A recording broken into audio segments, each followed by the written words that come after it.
ಮೊನ್ನೆ ಒಂದಿಷ್ಟು ಮಂದಿ ಕುಣಿದ್ರು, ಅವರು ಕುಣಿಯೋದೇ ಬೇರೆ, ಬಸವ ಭಕ್ತರು ಕುಣಿಯೋದೇ ಬೇರೆ.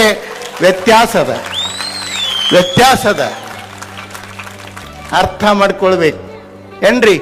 ಎಲ್ಲಿ ತನ ಇವುಗಳನ್ನು ನಾವು ಅರ್ಥೈಸ್ಕೊಳ್ಳೋದಿಲ್ಲ ಅಲ್ಲಿವರೆಗೂ. ಒಂದು ಹುಲಿಗೆ ಒಂದು ಕತ್ತಿ ಚಾಲೆಂಜ್ ಮಾಡಿತಂತ. ಏನಂತ? ನಿಂದೇನು ತಾಕತ್ತೈತಿ, ಬಾ ನನ್ನ ಕೂಡ ನೀ ಕುಸ್ತಿ ಹಿಡಿ, ಸೋಲ್ಸ್ ನನ್ನಂತ ಹೇಳಿ. ಕತ್ತಿ ಅದು ಹುಲಿ ಆ ಕಡೆ ನೋಡಲಿಲ್ಲ, ಹೊಂಟಿತದ. ಅವಾಗ ಇದರಿಗೊಂದು ಅದರ ದಾಟಿದ ಮೇಲೆ ಒಂದು ನರಿ ಬತ್ತು. ಅದು ನರಿ ಬಂದ ಆ ಕತ್ತಿ ಹೇಳೋದನ್ನೇ ಕೇಳಿತ್ತು. ನರಿ ಬಂದು ಹುಲಿ ಕೇಳ್ತದ, ಏನು ಅಲ್ಲ ನೀನು ಆ ಕತ್ತಿ ಹೇಳಿದ್ರೆ ನೀ ಸುಮ್ಮನೆ ಬಂದಿಲ್ಲ, ಅಸಹ್ಯ ಅಲ್ಲೇನು, ನಿನ್ನ ಮುಂದೆ ಕತ್ತಿ ಎಟ್ಟರದ್ದು ಒತ್ತಿಕೊಂಡು ಹೇಳಿ. ಅವಾಗ ಆ ನರಿ ಮಾತಿಗೂ ಹುಲಿ ಸೊಪ್ಪು ಹಾಕಲಿಲ್ಲ.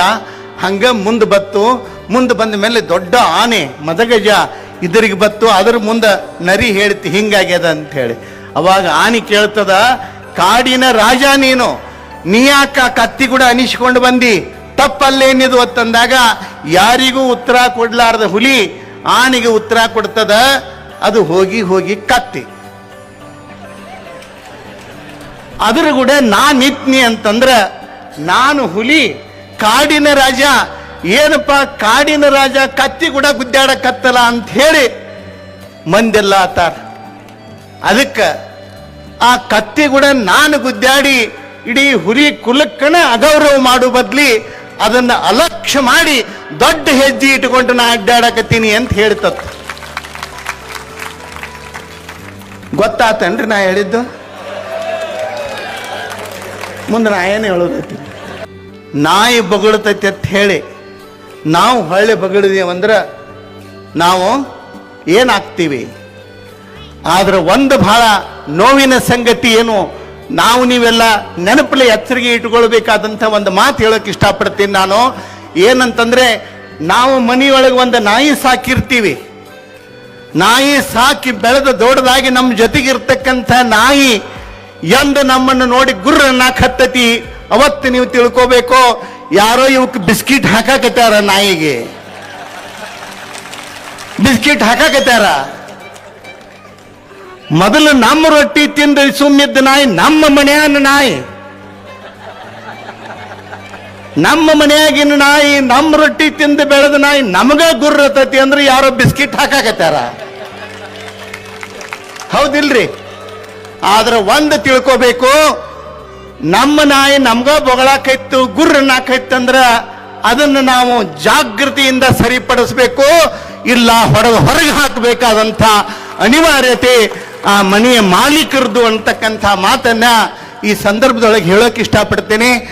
ನನಗೆ ಬಹಳ ನೋವು ಅನ್ನಿಸ್ತದ.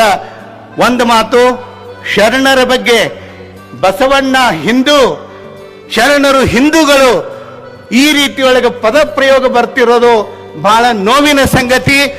ಬಸವ ಭಕ್ತರಿಗೆ ನಾನು ಕೈ ಮುಗಿದು ಕೇಳ್ಕೊಳ್ತೀನಿ, ನನಗೇನಂದ್ರೂ ಚಿಂತಿಲ್ಲ, ನಿಮಗೇನಾದ್ರೂ ಚಿಂತಿಲ್ಲ, ಆದರೆ ಶರಣರಿಗೆ, ಬಸವಾದಿ ಪ್ರಮತರಿಗೆ, ವಚನ ಸಾಹಿತ್ಯಕ್ಕೆ ಧಕ್ಕೆ ಬಂತು ಅಂತಂದ್ರೆ ಇಡೀ ಕರ್ನಾಟಕನೇ ಎದ್ದು ನಿಲ್ತದೆ. ಬಹಳ ಎಚ್ಚರಿಕೆಯಿಂದ ಇರತಕ್ಕಂಥ ಮಾತನ್ನ ಈ ಸಂದರ್ಭದೊಳಗೆ ಹೇಳಕ್ಕೆ ಇಷ್ಟಪಡ್ತೀನಿ ನಾನು.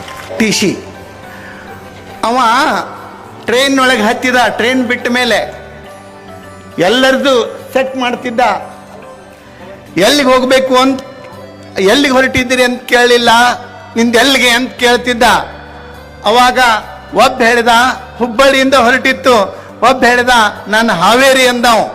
ಹಾವೇರಿ ಅಂದ ಕೂಡಲೇ ಇದು ಹಾವೇರಿ ಹೋಗಲ್ಲ, ಈ ಕಡೆ ಹೋಗ್ತದ, ಬಾಗಲಕೋಟೆ ಕಡೆಗೆ ಇಳ್ಕೊಂಡ್ ಮುಂದಿನ ಸ್ಟೇಷನ್ಗೆ ಅಂತ ಇಟ್ಕೊಂಡೇಳೆ ತಂದ.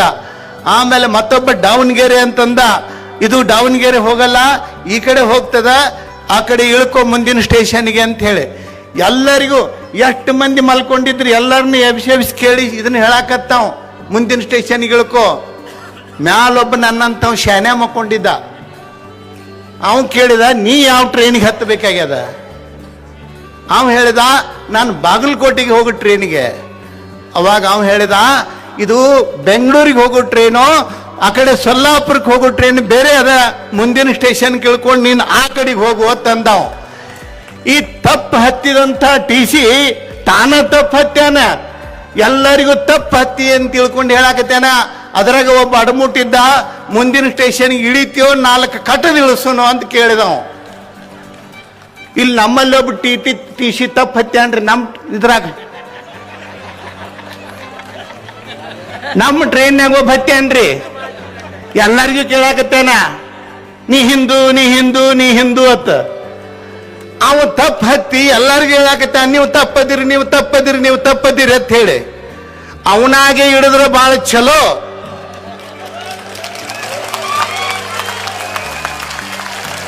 ಇರುತ್ತಿದ್ರ